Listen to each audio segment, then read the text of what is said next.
अस्सलाम वालेकुम, मेरा नाम है ज़ुहैब भट्ट और ये है एक बार फिर नारोवाल स्पोर्ट्स कॉम्प्लेक्स की पुकार।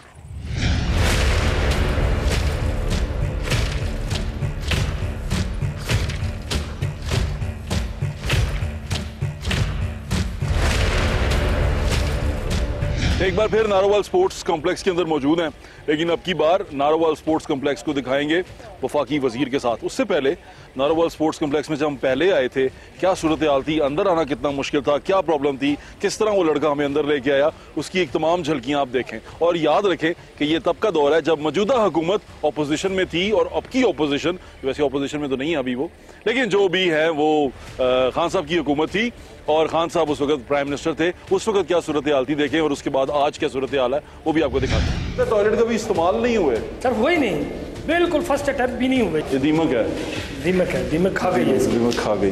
ये आप हॉकी ग्राउंड से निकल रहे हैं, ये जंगल से नहीं निकल रहे, ये हॉकी ग्राउंड है। इसको खोल दें, किसी स्पोर्ट्स बॉडी के हवाले कर दें कि वो इसको खोले, इसको चला दे। जिसने करप्शन की, जिसने यहाँ पर गलत काम किया उसको सजा दें, उसको लटका दें, उससे पैसे निकलवाएं। लेकिन जो पैसा लग चुका है, यहाँ मौजूद है, यहाँ पड़ा है, गल सड़ रहा है, उसको बचाएं।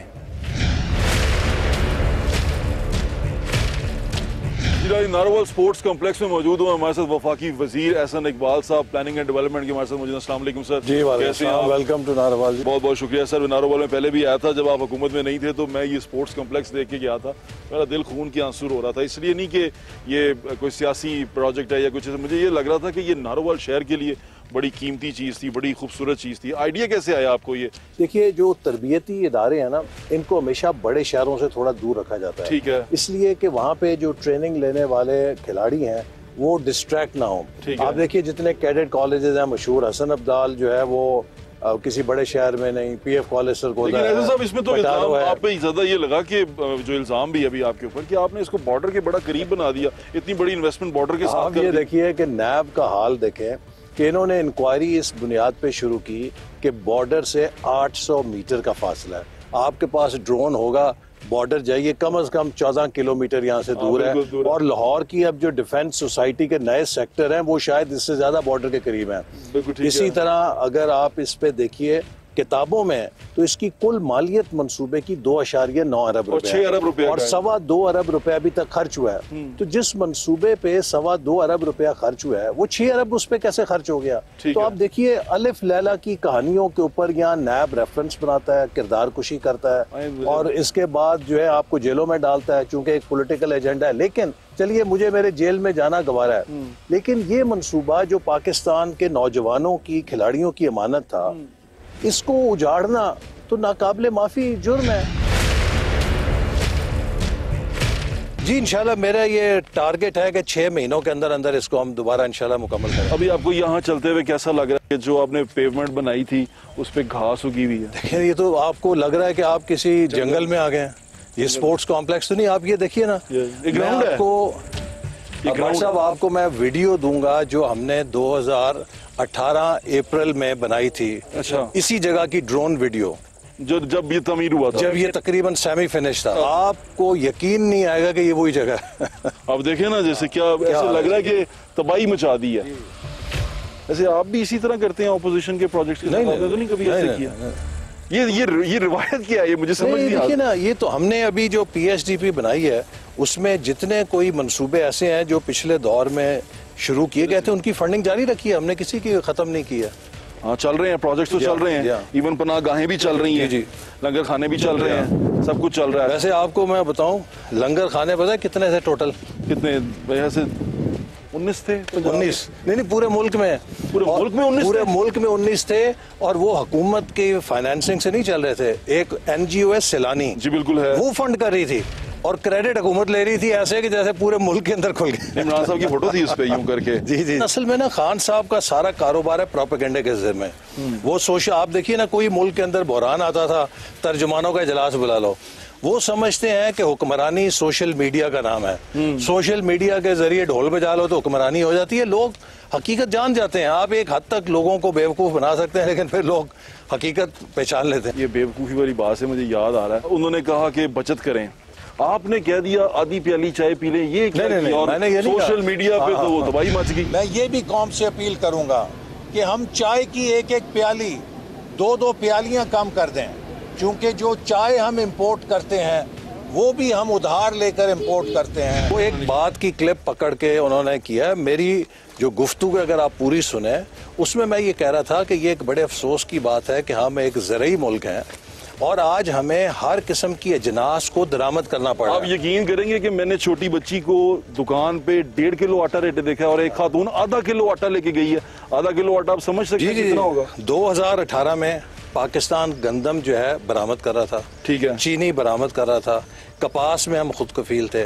आज हम गंदम 3 मिलियन टन दरामद कर रहे हैं, आज हम चीनी दरामद कर रहे हैं, आज हम कपास दरामद कर रहे हैं, हम अरबों रुपए का खुर्दनी तेल दरामद कर रहे हैं। बिल्कुल ठीक है। हम दुनिया की सबसे ज्यादा टी इंपोर्ट करने वाली मईशत हैं और तकरीबन आधे अरब डॉलर से ज्यादा की चाय हम दरामद करते हैं। तो मैंने तो सिर्फ इतनी बात की थी कि अगर हम 5 प्यालियां पीते हैं 4 पे आ जाएं, कोई 4 पीता है वो 3 कर दे। आप अगर डिमांड घटाएंगे, आधा कप लगाना शुरू किया नहीं, उन्होंने, वो कि तो हसन साहब ने कहा कि चाय ना वो तो पियो। ये पीटीआई के ट्रोल्स का कमाल है, लेकिन जो सेंसिबल लोग आप भी हैं, तंग है वैसे। नहीं वो ट्रोल्स अब एक्सपोज हो गए हैं, अब कोई उनकी बात पे कान नहीं धरता। लेकिन बहुत सारे सहाफ़ी हैं जो हमारे नाकद थे, मुखालिफ थे, उन्होंने मेरे उस बयान की तायद की है कि भी ये सेंसिबल बात की है, इन्होंने कोई ऐसी गलत बात नहीं की इन्होंने। आए क्रिकेट स्टेडियम देखते हैं। अब आप देखिए ना कि जो इस मंसूबे का और इस क्रिकेट ग्राउंड का पीटीआई के हाथों हशर हुआ है, यही हशर पाकिस्तान की मईशत का वो करके गए हैं कि 2018 में उनको एक चालू मईशत मिली थी, आज वो उसको इसी ग्राउंड की तरह उजाड़ के चले गए। ये जो है ना, ये ग्राउंड, ये उनकी नाअहली और उनकी तरजीहात का आपको सबूत देती है। क्या कोई बंदा यकीन कर सकता है कि यहाँ पे पाकिस्तान के टॉप खिलाड़ी इंजमामुल हक यहाँ पे थे, यहाँ पे वो आपके हफीज थे, यहाँ पे रजाक थे, यहाँ पे ये जो आपके अभी बाकी जितने हमारे साबिक टेस्ट क्रिकेटर्स, मौजूदा टेस्ट क्रिकेटर्स हैं वो थे, ये जो हमारे आफरीदी शाहिद खान अफरीदी वो भी थे, वो हमारे जो कप्तान थे वो भी मलिक थे, सब टॉप प्लेयर्स आपके यहाँ पे थे, मिसबाउल हक यहाँ थे, मिसबाउल हक खेल के गया। तो ये सारी खिलाड़ी आपके इस ग्राउंड में खेल कर गए हैं और आज आप इसका अंजाम देखें।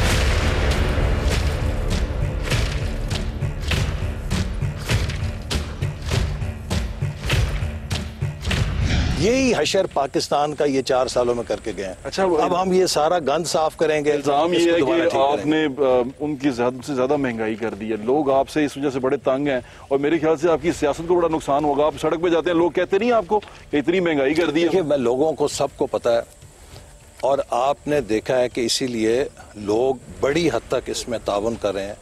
ये जो आज महंगाई हुई है या पेट्रोल की कीमतों में इजाफा हुआ है, ये IMF का वो मुआहदा है जो PTI करके गई थी। ठीक है, इस पे दस्तखत हैं हफीज शेख के, इस पे दस्तखत हैं शौकत तरीन के, और जब IMF से आप बात करते हैं वो कहते हैं जी कि हमें ना शौकत तरीन का पता है, ना हफीज शेख का, ना इमरान खान का। ठीक है, हमें हुकूमत पाकिस्तान का पता है कि उसने हमारे साथ ये मुआहदा किया था। ठीक है, अगर आपने हमारे साथ मुआहदा रखना है तो इस पे अमल करें, अगर नहीं करना आपकी मर्जी है।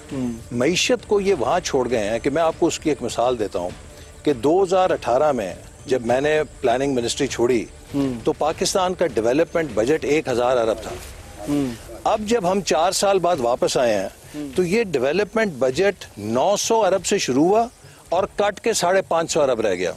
उस 550 अरब की भी जो आखिरी सेमाई की किस्त है वो जारी नहीं की अप्रैल, मई और जून की। वजारत खजाना का हमारे पास पैसा ही नहीं है। आप देखिए कि बिल्कुल ये पाकिस्तान को बैंकरप्ट करके। ये बातें आप लोग पब्लिक को क्यों नहीं खोल के बताते? जी, वो तो मेरे ख्याल से। और अच्छा एहसन साहब, अभी आपने बात की ना बचत की, मैं ये कहता हूँ कि गरीब आदमी जो उनसे है वो मेरे ख्याल से अब इतनी सी भी बचत नहीं कर सकता। वो आपने आधी प्याली की बात की थी, वो प्याली पी ही नहीं रहा। जी जी जी। और जितने मुश्किल हालात हैं, एक दिन गुजारना भी मुश्किल है। हमारे सामने 2 रास्ते थे, या हम अपनी सियासत बचाएं या हम मुल्क को बचाएं।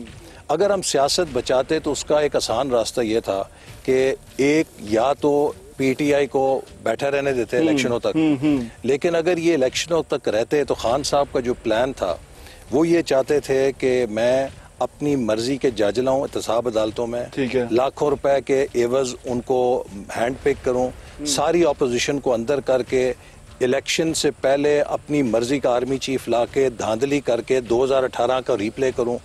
इसके बाद जो मुल्क में इंतशार पैदा होना था, जो मुल्क में अवाम और इदारों के दरमियान एक तसादुम की कैफियत पैदा होती, यकीन कीजिए पाकिस्तानी रियासत एक ऐसी दलदल में जाती कि वहां से निकल नहीं सकती।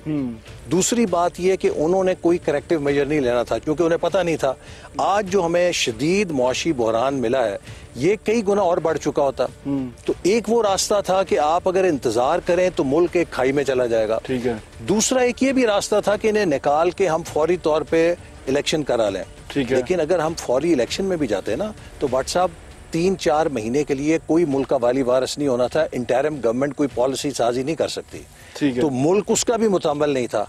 तो हमने एक मुश्किल रास्ता चुना कि हम मुल्क की मईशत के लिए कड़वा घूंट पिए, हम अपनी सियासत को भूल के मुल्क बचाएं और मईशत बचाएं, और अगर मईशत और मुल्क बच गई तो सियासत में वापस आ दस्तगीर जाएगी। साहब ने अभी रात को कुछ दिन पहले एक प्रोग्राम में कहा कि ये तकर्री होने वाली थी नवंबर में। इमरान खान का जो गठजोड़ है ये तो अगले 15 साल रहेगा अगर इस तरह हालात रहे, और जिस तरह के उनके प्रोग्राम थे हम सब ने डिस्क्वालीफाई होना था इस साल के आखिर में। उस तकर्री से रोकने के लिए, और उस तकर्री अगर हो जाती तो ये जिस तरह आपने अगली बात की कि हमें देखिए वो गुटेलन कर दिया जाना था, तकर्रुरी अहम इशू नहीं थी। तकर्रुरी सिर्फ एक बड़ी गेम का एक हिस्सा थी जिसका मकसद पाकिस्तान में वन पार्टी स्टेट बनाना था, कि मीडिया का गला घोंट दिया था उन्होंने जो ऑर्डिनेंस लाए। चलते हैं। इसके बाद उन्होंने पाकिस्तान की अदलिया को तकरीबन गैर मौसर कर दिया था। आप देखें ना, सुप्रीम कोर्ट ने फैसला दिया कि बल्दियाती इदारे बहाल किए जाएं, 7 महीने तक बल्दियाती इदारे उसमें बैठे रहे वो। उन्होंने सुप्रीम कोर्ट को कहा कि अंगूठा दिखाया, तुम कौन होते हो। जो हुकूमत इस तरह के रवैये के साथ चल रही थी कि ना वो सुप्रीम कोर्ट को समझे, ना वो मीडिया को समझे, ना वो अपोजिशन को समझे, ये मुल्क तो एक अच्छा ऐसे इंतशार की बात तरफ जा बताएं, रहा था। आप माशाल्लाह अच्छे सियासतदान हैं, आप नारोवाल में एक अवामी सियासत भी करते हैं। इमरान खान साहब इस तमाम टर्मोइल में, बल्कि शेख रशीद साहब ने अपने मुंह से कहा मैं वो शॉट भी चला देता हूं। अब जो हमारी पोजीशन थी, देखो जिसने भी ये मरासला बनाया है ना उसने इमरान खान की खिदमत की है, वरना हमारे पास अवाम में जाने के हालात नहीं कि हमें तो ये इन्होंने हुकूमत में आके बचा लिया और हम तो सेफ हो गए हैं। और मुझे ऐसा लगता भी है क्योंकि हम सड़क पे जाते हैं, अक्सर लोग सिर्फ इसी वजह से खान साहब से मोहब्बत करने लग पड़े हैं दोबारा से कि आपने उनको निकाला है बाहर। नहीं, देखिए जो वो कहते हैं ना कि हमने खान साहब को या पीटीआई की सियासत को बचाया है, हाँ। हमने पाकिस्तान को बचाया है। पाकिस्तान का हर बंदा जानता है कि ये मुल्क इस अंजाम को कैसे पहुंचा है। मैं इलेक्शनों से पहले हर तकरीर में लोगों को मिसाल दिया करता था कि यार अगर अपना मोटरसाइकिल या गाड़ी किसी अनाड़ी ड्राइवर को चाबी दोगे उसका क्या असर होगा। लोग कहते थे जी वो एक्सीडेंट करेगा। खान साहब ने भी पाकिस्तान की मईशत के वो एक्सीडेंट किए हैं कि इसको अब ठीक करने के लिए हमें ओवरनाइट इतनी मेहनत यानी कि नहीं होगी, लेकिन हम दिन रात इस पे लगे हुए हैं। ढूंढे पिच कहाँ पे है, अब वाकई पिच नजर नहीं जहाँ आ पे रही। वो खेले थे कभी मैच। ये तो लगता है माइक्रोस्कोप से ढूंढनी पड़ेगी पिच किधर पिच है। नहीं है यहाँ, पिच किसी को नजर नहीं आएगी। हाँ लास्ट टाइम हम भी ढूंढते ढूंढते चले गए कि पिच कहाँ पे है, कि एक खिलाड़ी ने खेल के मैदान का, मेरा ख्याल है इधर कहीं होगी पिच। यही है, ये पिच। हाँ ये पिच है। ये अंदाजा करें अब, ये पिच का हाल देख ये लीजिए। पिच है। हाँ ये पिच है। ये इंटरनेशनल लेवल की पिच थी कि जहाँ पे पाकिस्तान की नेशनल टीम खेल के गई आज उसका और ये मैं आपको फिर दोहराऊंगा कि ये स्टेडियम अलामत है पीटीआई के विरसे की, कि हर चीज इनको सही हालत में मिली और जो इन्होंने स्टेडियम का हाल किया वही हाल इन्होंने मुल्क का करके छोड़ गए। और अब हम इसको ठीक करेंगे इंशाल्लाह ताला। चलिए एक और बात बताएं, पॉपुलैरिटी जो खान साहब की बढ़ी है उसकी बड़ी वजह क्या है, आप ही बता कोई दें। पॉपुलैरिटी नहीं बढ़ी उनकी, अब तो सर्वेज में आना शुरू हो गया पॉपुलैरिटी बढ़ी। वो ऐसे ही यानी कि आप देखिए कि यकीनन वो लोगों को थोड़ा सा एक मायूसी और नाउमीदी सी लगती है जब इजाफा हुआ है कीमतों में, लेकिन ये कीमतों में किसको अच्छा लगता है कि हम इजाफा करें। दूसरी एक चीज जो है, इस वक्त यूक्रेन और रूस की जंग की वजह से तेल की कीमतों ने आलमी रिकॉर्ड तोड़े हुए हैं। ठीक है, इस वक्त हम जो तेल बेच रहे हैं वो आलमी कीमत पे बेच रहे हैं। ठीक है। हुकूमत के पास खजाने में इतना पैसा नहीं है कि वो सब्सिडी दे सके। ठीक है। अब IMF ये कहती है कि एक तरफ आप मुल्क कंगाल हो गया है, आप हमसे कर्जा ले रहे हैं कि मईशत ठीक करनी है, दूसरी तरफ आप हमसे कर्जा लेके पेट्रोल पंप पे सब्सिडी बांटेंगे, तो हमारे पास पेट्रोल पंप पे बांटने के लिए पैसा नहीं है।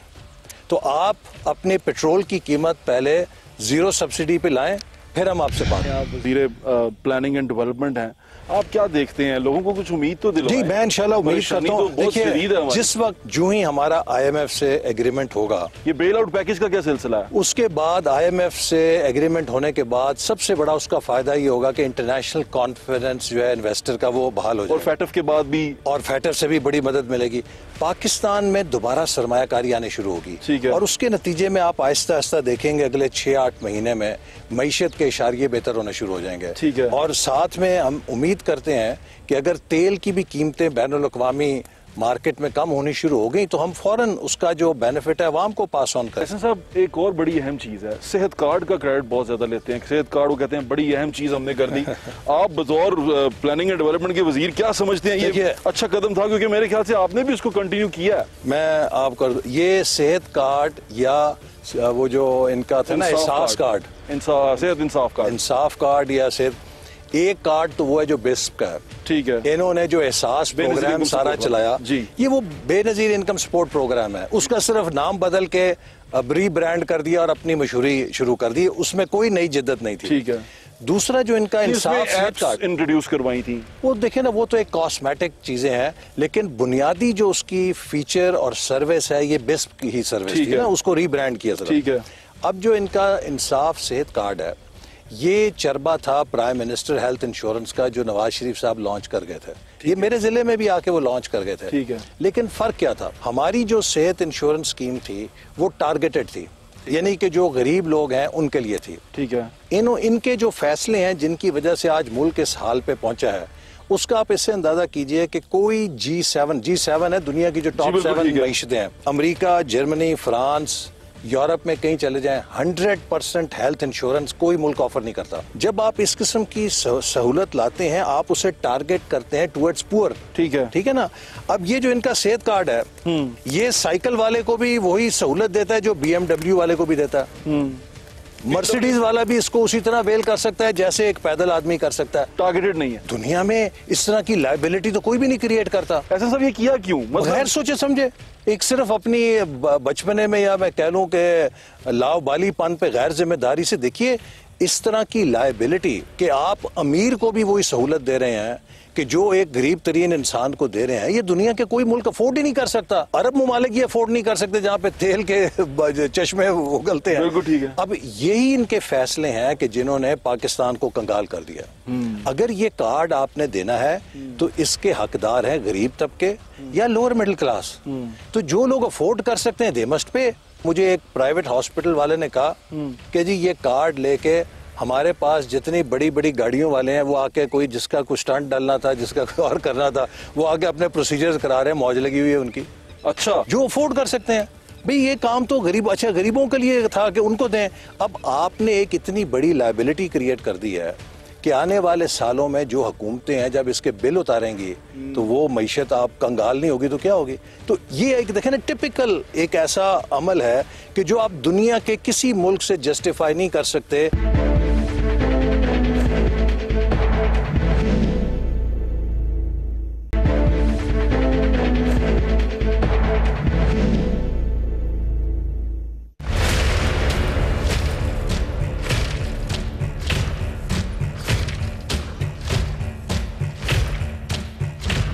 प्लानिंग एंड डेवलपमेंट के वजीर हैं, ये जो आप कोई इंफ्रास्ट्रक्चर बनाते हैं, आप प्लान करते हैं, उसकी ये जो यहाँ पर मशीनरी है, जैसे ट्रफ पड़ा हुआ है, वहाँ पे 6-7 करोड़ रुपए का ट्रफ पड़ा हुआ है, या मशीनरी पड़ी हुई है, जनरेटर पड़े हुए हैं, इसका कस्टोडियन कौन होता है? अगर इस तरह ये हॉल्ट हो जाए मंसूबा, तो इसकी हिफाजत की जिम्मेदारी किसके पास होती है? देखिए, एज अ वजीर पूछ रहा हूँ जी, सबसे बुनियादी जिम्मेदारी तो स्पॉन्सरिंग डिपार्टमेंट की होती है। ठीक है। इस मंसूबे की निगरानी पाकिस्तान स्पोर्ट्स बोर्ड कर रहा था और ये उनकी जिम्मेदारी थी कि इसको वो देखते। और जब नई हुकूमत आई उसने इस मंसूबे को सियासी इंतकाम का निशाना बनाया। देखें जनरेटर पड़े हैं, सारा काम खत्म कर दिया। कॉन्ट्रैक्टर्स भी डीमोबिलाइज हो गए। यहाँ पर कोई चौकीदार तक नहीं था, खुली जगह थी, जिसका दिल चाहे कोई शीशा तोड़ जाए, कोई चीज़ उठा के ले जाए। और ये बनी बनाई इंफ्रास्ट्रक्चर को इन्होंने तबाह कर दिया है। आप बात देखें ना, भूत बंगला नज़र आ रहा है यहाँ पे। क्या आपको यकीन आएगा कि अप्रैल गालबन 2018 था जब पाकिस्तान की क्रिकेट टीम मैच खेल के गई। बिल्कुल, मुझे ममनून हुसैन साहब जी जी जी, और ग्राउंड में जो 22 टॉप प्लेयर्स थे ना पाकिस्तान के, प्रेसिडेंट 11 और PCB 11, वो यहाँ पे मैच खेल के गए। और जो पाकिस्तान की नेशनल खिलाड़ी हैं वो उस वक्त तक मैदान में नहीं उतरते जबकि उनका ग्राउंड्समैन सर्टिफाई ना करे कि पिच और ग्राउंड इंटरनेशनल लेवल की है।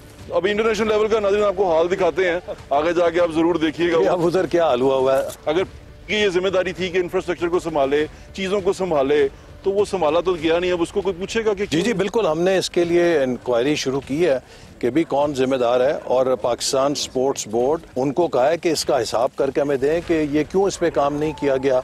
वो ये कहते हैं कि हमें नैब ने रोक दिया था, कि नैब की वजह से काम रुक गया था। और मुसीबत यह है ना कि नैब एक ऐसी आकाश बेल है कि जिस चीज़ पे साया पड़ जाए तो वो बिल्कुल तबाह बर्बाद हो जाती है, उसको हाथ ही नहीं कोई लगाता। इस पूरे मंसूबे की फाइल जो है वो जब नैब ने इस पे हाथ रख दिया तो वो शजर ममनुआ हो गई। हर अफसर उसे 100 मील भागता था। नतीजा ये कि पूरा प्रोजेक्ट जो है अबेंडन हो गया। अब आप देख लीजिए इसकी क्या हालत है, कुत्ते भौंक रहे हैं। और यकीन करें, मैं लास्ट टाइम आया था, हम डर रहे थे कि अंदर वो कहता है भेड़िए भी अंदर हैं, वो क्या कहते हैं, गीदड़ अंदर है। ये तो जंगल है, वो कहता है गीदड़ भी हैं बहुत।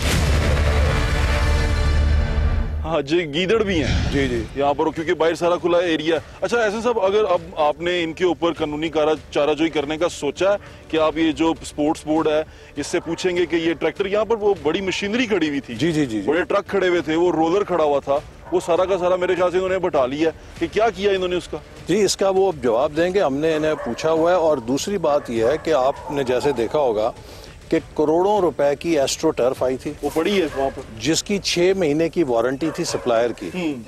किसी ने ये कोशिश नहीं की कि उस वारंटी के अंदर हम उसको लगा लें, सप्लायर की जो गारंटी है उसको हम इस्तेमाल करें। वो क्रेटों में पड़ी पड़ी ज़ाय हो गई और कोई उसका वारी वारिस नहीं था। यहाँ पीछे एक मस्जिद भी है, वो भी काफी जी जी। आपको क्या लगता है इसके रिवाइवल पे कितना पैसा लगेगा इस तमाम? आपका बहुत अच्छा सवाल है। ये अब वो चीज़ है कि जो कंसल्टेंट्स जायजा ले रहे हैं, क्योंकि देखिए 2018 के मुकाबले में आज जो है सीमेंट की, सरिये की, हर चीज़ की कीमत कई गुना बढ़ चुकी है। और अब ये नहीं मुझे पता कि जो कॉन्ट्रैक्टर्स डीमोबिलाइज हुए थे डबल हो चुकी है, वो अपना कितना बिल बनाएंगे।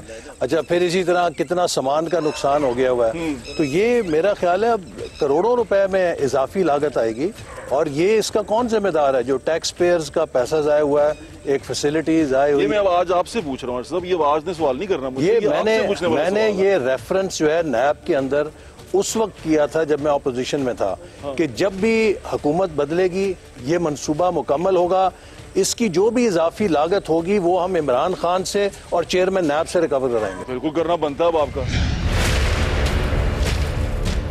एस्ट्रो टर्फ के पास खड़े, देखिए ये करोड़ों रुपए की एस्ट्रो टर्फ है जो इंटरनेशनल स्टैंडर्ड के मुताबिक मंगाई गई थी। आज 4 साल तकरीबन हो गए हैं। इसकी 6 महीने की वारंटी थी सप्लायर की, वो भी खत्म हो गई। और अब जब ये खुलेगी पता नहीं किस हाल के अंदर होगी। इसको टर्न करके देखें, उसको ये देखें, ये वाला भर गया वो। हाँ, ये यानी कि इंटरनेशनल स्टैंडर्ड की ये टर्फ थी। और अब इसकी सारी जो है वो जो इसका कंपाउंड है, जो इसका केमिकल है, वो भी सब उतर गया, बेकार हो गया। अब मेरा ख्याल है कि वो सारा चेंज करना पड़ेगी। मेरे ख्याल से इसमें तो पर्चा कराए हैं आप FIA का। जी जी जी, ये तो मुजरिमाना जुर्म है, ये कौम के खिलाफ इस तरह पैसों को ज़ाय किया है।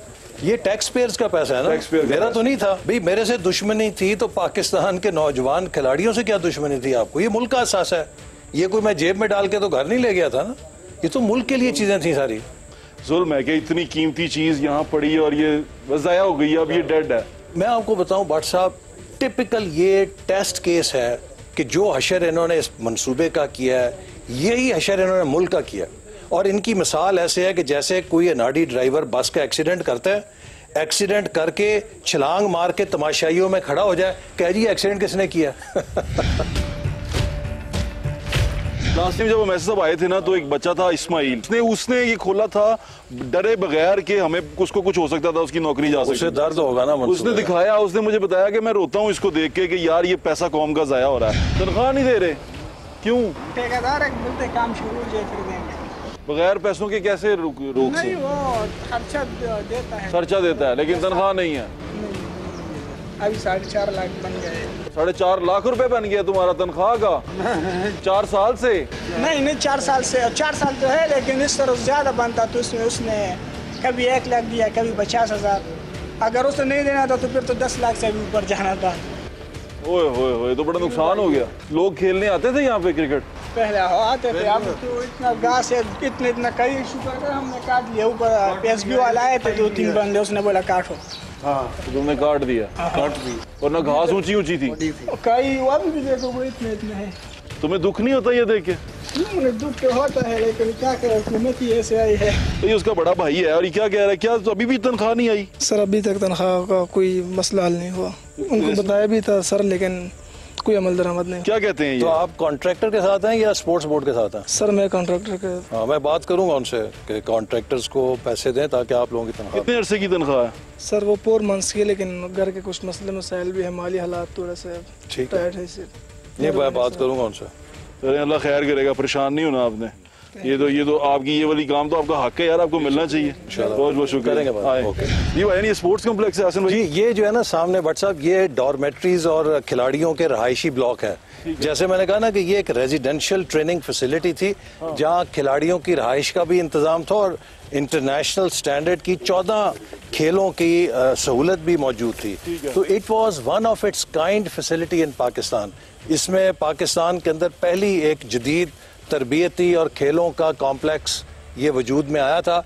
लेकिन आप देखिए कि कप्तान की हुकूमत में इसका क्या अंजाम हुआ। ये देखें कि यहाँ पर लोगों ने रहना था और ये रिहायशी एरिया है और उसकी क्या हालत है वो आपके सामने, और हर चीज फैसिलिटी इंटैक्ट है, यानी कि बिजली लगी हुई है, उसके वो ट्रांसफार्मर्स लगे हुए हैं, हर चीज यानी रेडी टू यूज था। ये जी हाँ,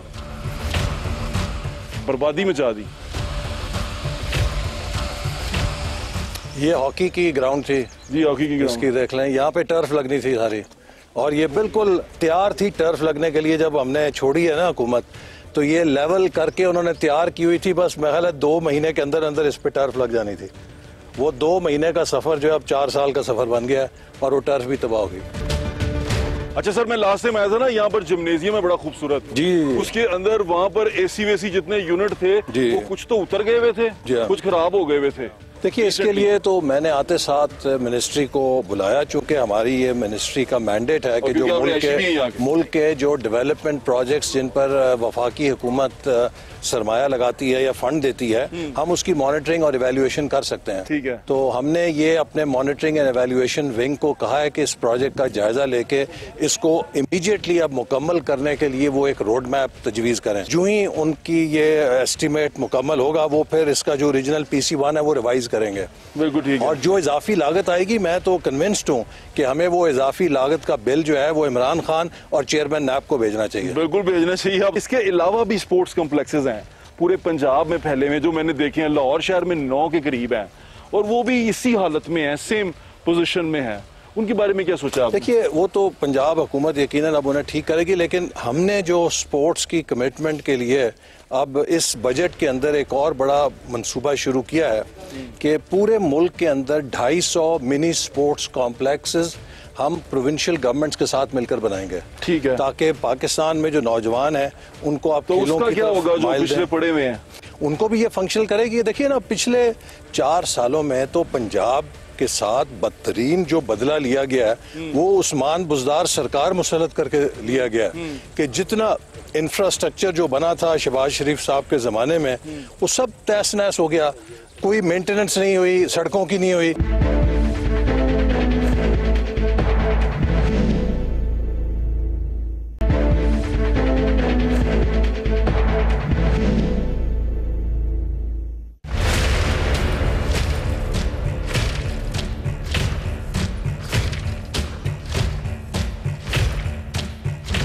चले मैं अभी यहाँ पर हम खड़े हुए हैं नारोवाल स्पोर्ट्स कॉम्प्लेक्स के अंदर। नारोवाल के शहरी, क्योंकि मुझे जब मैं लास्ट टाइम आया था तो मुझे शहरियों ने बताया था कि यहाँ पर नौकरियां जनरेट होनी थी। तो अब देखिए, मुझे तो मेरी पीसीबी से ये उस वक्त अंडरस्टैंडिंग हुई थी कि 2020 में हम पीएसएल का एक मैच यहाँ पे करेंगे। अच्छा, हाँ बिल्कुल, क्योंकि ये इतनी शानदार फैसिलिटी थी। पाकिस्तान क्रिकेट बोर्ड ने मुझे कहा कि जी जो ही ये मुकम्मल होगा हम अपना ट्रेनिंग कैंप यहाँ लगाएंगे। पाकिस्तान हॉकी फेडरेशन ने कहा कि जो ही मुकम्मल होगा हम अपना नेशनल कैंप यहाँ लगाएंगे। इसलिए वो कहते हैं कि जो हमारी ट्रेनिंग फैसिलिटीज है ना वो बड़ी मोनोटनस है, कि अब क्रिकेट स्टेडियम में, आप कजाफी स्टेडियम में जो ट्रेनिंग अकेडमी है वहाँ क्रिकेट ही क्रिकेट है। वो कहते हैं जी सबसे बड़ी सहूलत ये है कि यहाँ पे खिलाड़ी होंगे, उनके लिए जिम्नेजियम भी है, स्विमिंग पूल भी है, वो टेनिस भी है, स्क्वाश कोर्ट भी है, बिल्कुल ऐसे ही है। कभी राउंड लगा लेंगे तो अपना काम भी करेंगे, लेकिन एक बड़ी उनकी वेल राउंडेड ट्रेनिंग का यहाँ पे बंदोबस्त है। तो ये तो बहुत अच्छी इन्वायरमेंट खबरी क्या देंगे, कब तक आप? जी इंशाल्लाह मेरा ये टारगेट है कि 6 महीनों के अंदर अंदर इसको हम दोबारा इंशाल्लाह मुकम्मल करें। चलो इंशाल्लाह, मेरी दुआ आपके साथ है। दूसरी खुशखबरी ये बताएं, महंगाई कब तक कंट्रोल करेंगे? जी महंगाई देखिए, इसका ताल्लुक जो है ना इस वक्त बहुत हद तक जो बैनुल अक़वामी हालात तो किया होगा नहीं, हम तो कोशिश कर रहे हैं कि मुल्क के अंदर सब्सिडी के जरिए आप कंट्रोल कर सकते हैं ना, लेकिन ये जो इस वक्त यूक्रेन की जंग है इसने गंदम की कीमत 3 गुना बढ़ा दी है, तेल की कीमत बढ़ा दी है, हर कमोडिटी की बढ़ा दी है। आप लोगों की वीडियो शेयर करते हैं, वो बताते हैं कि जी आप जब वो कीमत बढ़ाते थे तो आप कहते थे कि डाकू रात को डाका डाल गया पेट्रोल की कीमत, अब आप भी रात को पेट्रोल की कीमतें बढ़ाते हैं। देखिए फर्क सिर्फ ये है, अगर ये मईशत को होशमंदी से चलाते तो कम से कम पाकिस्तान के पास इतना बफर होता कि हम थोड़ा सा शॉक एब्जॉर्ब कर सकते। ठीक है। आज हमारा अलमिया ये है कि हमारी मईशत में इतना शॉक एब्जॉर्बर नहीं है, हमारे पास इतना रिजर्व नहीं है कि हम किसी भी शॉक को एब्जॉर्ब कर सके। हमें उसी तरह जैसा तेल है, तेल की जो बैनुल अक़वामी कुव्वत खरीद है उसी पे हमें आगे देने पे हम मजबूर हैं। हम उसको सब्सिडाइज नहीं कर सकते क्योंकि खजाने की ये हालत, मैंने आपको बताया कि अप्रैल से उन्होंने कह दिया कि जनाब आपको zero release for development funds. ये 75 साल में कभी नहीं हुई थी हालत। ये बातें मैं आपसे इसलिए पूछ रहा हूँ कि आप प्लानिंग एंड डेवलपमेंट के वजीर, आप प्रेडिक्ट कर सकते हैं, आप देख रहे हैं, फोर्स ही कर रहे हैं। ये बताएं कि अगर आप इसी हालात में इलेक्शन में गए तो आप तो इलेक्शन नहीं जीत सकते। देखिए मैं समझता हूँ कि आज पाकिस्तान के लोग बहुत अवेयर हैं, उनको मुल्क के हालात का भी पता है, उनको जिसको भूख लगी हो, भूख के आगे तो कुछ चीजें नहीं आती। मुझे यकीन है कि इंशाल्लाह ताला अगर हमें ये साल पूरा मिल गया तो 1 साल के इख्तिताम पर जो हम बेसिक मुल्क की मईशत को स्टेबलाइज करने के फैसले कर रहे हैं, इसके नतीजे में इंशाल्लाह अगले 8-10 महीने में मईशत में बहुत इस्तेकाम आ जाएगा। और अगर हमने पाकिस्तान को डिफॉल्ट होने से बचा लिया, इसकी मईशत को मुस्तहकम कर लिया और पहिया दोबारा शुरू हो गया। देखिए 1 साल के अंदर, ये 5 साल की टर्म नहीं है। लोग हमारी कारकर्दगी देखेंगे कि हमें किस हाल में ये मुल्क मिला था। मेरी कोशिश है 1-8 महीना अगर ये ज्यादा भी लग गया तो नहीं, लेकिन 6-8 महीने में इंशाल्लाह हम इसको रेडी कर देंगे। और मुल्क भी I think 8 to 10 months it should be stable, it should be back on its feet. कीमतें नीचे आएंगी, कीमतें फर्क पड़ेगा, और थोड़ा सा अगर बैनुल अक़वामी सतह पे कीमतों में कमी आई तो हम फौरन उसका रिलीफ लोगों को देंगे। यानी कि फ्यूल की कीमत भी कम होगी इंशाल्लाह। अगर डॉलर संभाल पाएंगे, इस वक्त हम डॉलर तो संभल जाएगा, जिस वक्त IMF के साथ मुआहदा होगा। इस वक्त जो डॉलर पे और रुपए पे प्रेशर है उसकी बड़ी वजह वो बेयकीनी है जो IMF के साथ हमारे मुआहदे की है। जो ही वो फाइनल होगा आप देखेंगे कि रुपया स्टेबल हो जाएगा। दूसरी बात, जैसे मैंने आपसे कही कि हम इस वक्त बराह रास्त लिंक्ड हैं इंटरनेशनल प्राइसेस के साथ। बिल्कुल ठीक है। तेल की थोड़ी सी कीमत कम होगी, उससे हमें काफी रिलीफ मिलेगा। बिल्कुल ठीक है। चलिए अच्छा, जाते जाते आखिरी सवाल ये बता दें, मुझे कहीं से खबर मिली है कि साल की एक्सटेंशन मिल रही है मौजूदा आर्मी चीफ को, ये खबर सच है? नहीं, मेरे इल्म में नहीं ऐसी खबर। ऐसा हो सकता है? नहीं, मेरे इल्म में नहीं। ऐसा हो सकता है? मैं कुछ नहीं कह सकता क्योंकि वजीर आजम ही इस पे बात कर सकते हैं, ना मेरी सवाबदीद है ना मेरा इख्तियार है। चले, बहुत बहुत शुक्रिया आपका हसन इकबाल साहब, थैंक यू सो मच। मेरी नेक तमन्नाएं आपके साथ हैं कि आप इसको थैंक यू फॉर कमिंग। आप दूसरी दफा आए और इस कौमी मंसूबे को आपने लोगों के सामने उजागर किया। बहुत आपके और समा टीवी के हम बहुत मशहूर हैं। बहुत शुक्रिया हसन साहब, thank you ji, thank you.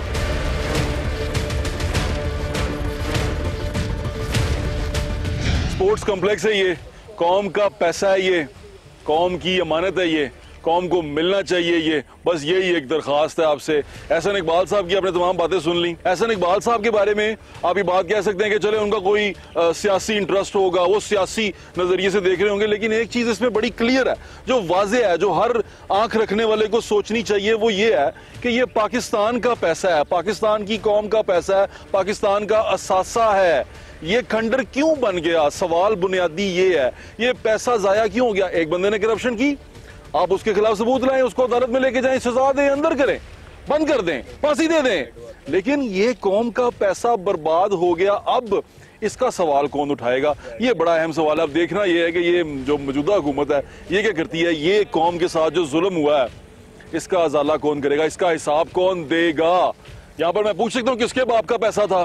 जो पिछले वजीर आज़म बड़े शौक से पूछा करते थे कि बेशरम आदमी तुम्हारे बाप का पैसा है, बेशरम आदमी तुम्हारे बाप का पैसा है। सवाल फिर भी मेरा पूछना यही बनता है कि किसके बाप का पैसा है जो जाया हो गया है, जो जुल्म हो गया है यहाँ इसके साथ, इस स्पोर्ट्स कॉम्प्लेक्स के साथ? ये इस तरह का एक स्पोर्ट्स कॉम्प्लेक्स ये है, इस तरह के लाहौर में 9 है, पंजाब में पता नहीं कितने हैं पूरे में, और ये हाल है सबका, सब आधे आधे रुके हुए हैं, तमाम पैसा बर्बाद हो गया। जब ये शुरू होगा, रिन्यू होगा, इस पे फिर पैसा लगेगा।